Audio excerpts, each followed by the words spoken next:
7 दिन में जो मरने वाला है। कोई भी प्राणी 8 दिन में मरता ही नहीं है, 7 ही दिन में मरता है। किसी की मृत्यु सोम में होती है तो किसी की बुध में होती है, किसी की गुरु में तो किसी की शुक्र में, किसी की रवि में, पर मरते इन 7 दिनों में। आया है सो जाएगा राजा रंग फकीर, कोई सिंहासन चढ़ चला,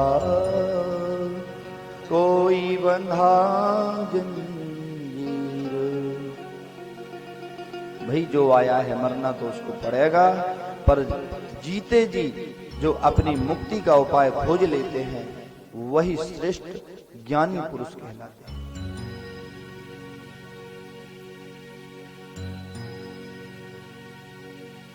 परीक्षित, संसार में ज्ञानी पुरुष वही माना गया है जो अपनी मुक्ति कर ले। और अपनी मुक्ति कैसे हो गए? बोले आत्मविस्मतः पुंसाम, अपने आत्म कल्याण का मार्ग प्रशस्त करे। आत्म कल्याण का मार्ग कहां मिलेगा? बोले वो संत की कुटी में मिलेगा, किसी श्रेष्ठ वैष्णव संत की कुटी में प्राप्त होगा। प्रेम से बोलना पड़ेगा।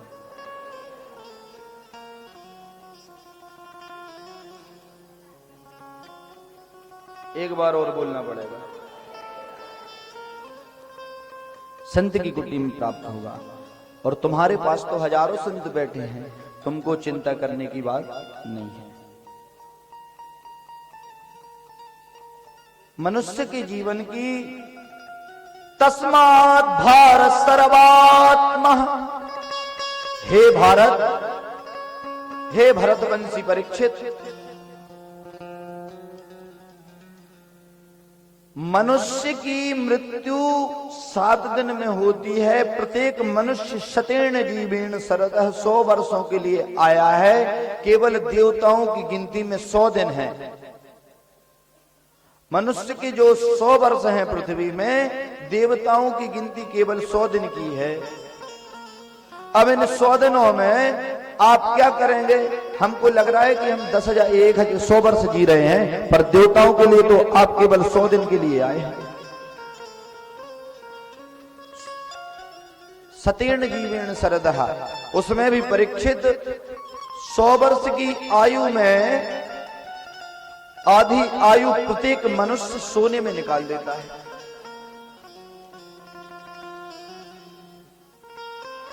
आधी आयु उसकी जो 100 वर्ष की है, तो 50 तो सोने में निकल गई, बची कितनी? 50।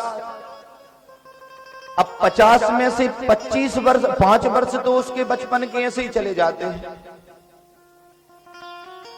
उसमें कुछ समझ नहीं देता। बची 45।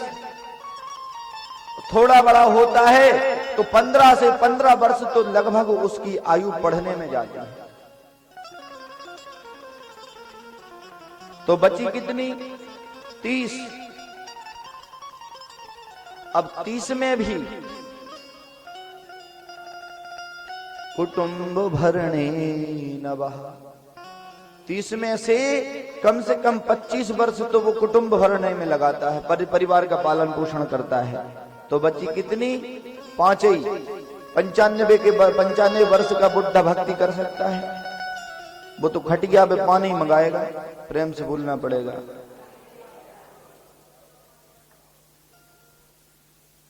इसलिए परीक्षित, कल्याण चाहते हो तो भजन बचपन का विषय नहीं है, भजन बचपन का विषय माना गया है।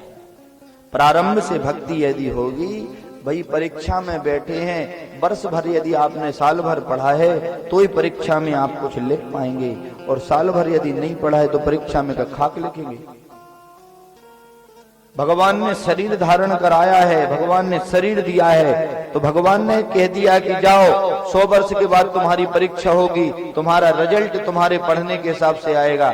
हम यहाँ पर आए हैं, पढ़ाई क्या है? बोले भगवान की सेवा रूपी पढ़ाई कितनी की है, भगवान के विषय में श्रद्धा कितनी की है, यह पढ़ाई बाद में आपको फल देगी। जिसने जितना किया है उतना उसको फल प्राप्त होगा। प्रेम से बोलना पड़ेगा।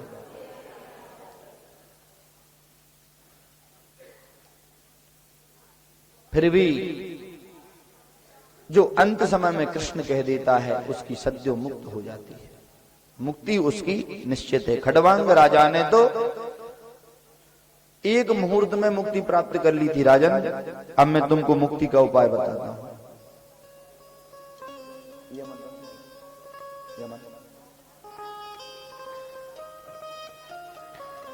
एक बार और बोलिए।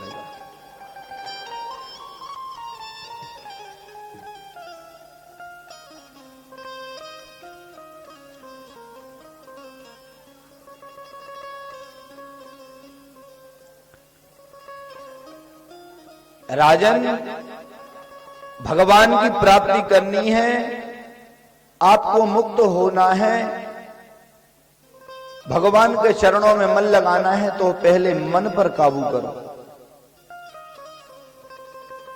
मन जो है ये मन बड़ा चंचल है, कैसे तेरा भजन करूं? तो मन को काबू करो। तो महाराज मन कैसे काबू होवे? मन तो इतना भयंकर है कि आज यहां है, कल गोवर्धन में रबड़ी खाएगा, है? ये तो मन है। कल गोवर्धन की आलू की जलेबी खाएगा, और गोवर्धन में है तो मन कहेगा कि यहां जाकर के क्या बनाना है, और यहां बैठे हैं तो सोच रहे कहां जाएंगे आज। फोन बज गया तो वहां मन घर में पहुंच गया। तो मनी राम तो भटकते हैं। तो भाई मन को बस में कैसे करें? संसार में सबको बस किया जा सकता है, मन को तो नहीं किया जा सकता, पर उसका भी शास्त्रीय उपाय है। श्रोतव्या कीर्तितव्यश्च स्मरणस्तव्यश्च चिताभयम्।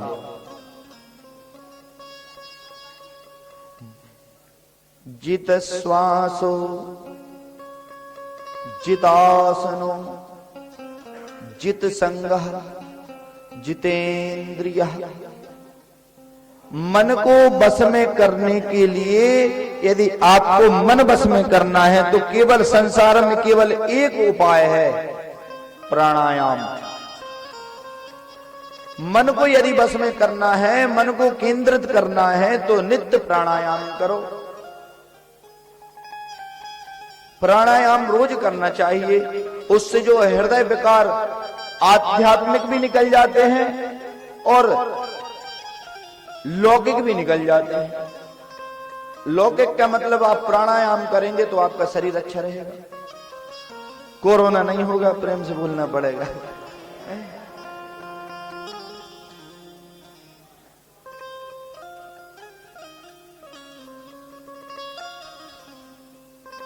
प्राणायाम करना चाहिए जिससे कि शरीर में शिथिलता जो रहती है वह दूर हो जाती है और शरीर हृष्ट-पुष्ट हो जाता है प्राणायाम से। ये तो हो गए कौन लौकिक उपाय। आध्यात्मिक उन्नति प्राणायाम क्या करता है? बोले आपकी प्राणायाम आपकी उम्र को बढ़ा देता है। प्राणायाम एक व्यक्ति एक दिन में 26,608 श्वास लेता है। एक दिन में एक व्यक्ति 26,608 श्वासें लेता है, गरुड़ पुराण में लिखा है। और यदि आप नियमित प्राणायाम करते हैं तो वो श्वासें जो इतनी हैं 26,800 तो 108 608, तो जो श्वासें हैं यदि आप प्राणायाम करेंगे तो आप प्राणायाम में एक मिनट में यदि आप 50 सांस भी ले रहे हैं तो प्राणायाम में आप केवल 25 सांसें ले पाएंगे। जब प्राणायाम करेंगे तो देर तक सांस साधेंगे तो आपकी वो सांसें कम हो गई, तो वो सांसें उम्र में बढ़ गई। अब रोज यदि आप 26,608 श्वासों में से यदि आप रोज 1,000 सांसें बचा रहे हैं तो वो 1,000 सीधी बचती जाएंगी और जुड़ती जाएंगी, और आखिरी में कलेक्शन हो जाएगा तो 5 वर्ष ज्यादा जी जाएंगे। तो प्राणायाम में तो आयु बढ़ती है। दूसरी, जब आप प्राणायाम करते हैं तो आप जब सांस भरते हैं और सांस भर के जब आप सांस को रोकते हैं तो फिर आपका मन भटक नहीं सकते, क्योंकि वो तो आत्मा में लगा है मन। और आत्मा तो वहीं लगी कि कब सांस छूटे। ज्यादा देर तक यदि सांस साध ली तो फिर शरीर में अपने आप गर्माहट आ जाती है, अपने आप शरीर में करंट लगने लगता है, तो मन कहीं भटकते ही नहीं है, फिर वही है। अब रोज मन उसी में लगाओ तो 5 मिनट 10 मिनट रोज यदि प्राणायाम करोगे और मन उसमें यदि अपन लगाएंगे तो कहते हैं आपका मन फिर भटकेगा नहीं, आप जब चाहे उसको केंद्रित कर सकते हैं। और भगवान की भक्ति में मन केंद्रित करना सबसे बड़ी बात है। नहीं तो माला चल रही ओम नमो भगवते वासुदेवाय और मन भैया अब डोल रहे हैं, कुछ न कहा है तो प्रेम से बोलना पड़ेगा। तो भाई मन को बस में करने के लिए श्वास पर विजय प्राप्त करो। श्वास पर विजय प्राप्त करने का मतलब है रोज प्राणायाम करना चाहिए। ये तो पहली बात है। मन को बस में करने के लिए तो पहले तो श्वास पर विजय प्राप्त करो, यानी प्राणायाम रोज करो तो मन केंद्रित होगा, भटकेगा नहीं। अब दूसरी बात, जितासनो, सुखदेव जी कहते हैं परीक्षित आसन को जीतो। प्रयास यह करो कि एक समय में अधिक से अधिक एक आसन पर हम बैठ सकें। इसका मतलब ये कहा कि अधिक से अधिक यदि एक आसन पर हम बैठेंगे, क्योंकि आसन बीच में यदि अपन एक बदलेंगे थोड़ी देर बाद फिर बदलेंगे, थोड़ी देर बाद फिर बदलेंगे, तो कहते हैं उससे आप आसन पर विजय प्राप्त नहीं करेंगे। फिर आप कहीं भी चले जाओ एक आसन पर ज्यादा देर बैठ नहीं सकते। इसलिए प्रयास करो कि एक समय में आधा 1 घंटा जितना बने एक आसन पर बैठो। उस एक आसन से क्या होगा, बोले उससे आपका जो है ना शरीर स्थिर रहेगा, बार बार मन भगेगा नहीं कहीं।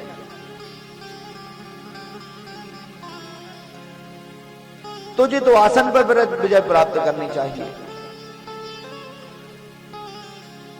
जित श्वासो, जित आसनो, और तीसरी बात है जित संगो। भैया सबसे बड़ी बात है, आप श्वास पर विजय प्राप्त करो नहीं करो, आसन पर विजय प्राप्त नहीं करो, करो नहीं करो, वो चल जाएगा। लेकिन सबसे बड़ी बात है संगत पर जरूर विचार करो, क्योंकि संगत का प्रभाव ऐसा है, लोहा चढ़ा जहाज पे संगत से उतराए। संगत से गुण आते हैं, संगत से गुण जाए।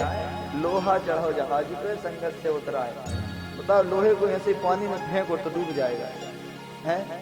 और यदि जहाज में धर दिए, इतनी बड़ी बड़ी जहाज हैं जिनमें 500 200 मंजिल बनी, 200 कमरे बने, वे चल रही, लोहे की बनी हुई, 3 लक्कड़ की बनी हुई, काय की बनी, पर चल रही है तो काय के काष्ठ के माध्यम से। तो संगत का प्रभाव ऐसा भैया, संगत का असर प्रत्येक व्यक्ति पर होता है। प्रेम से बोलना पड़ेगा। जैसा संग करो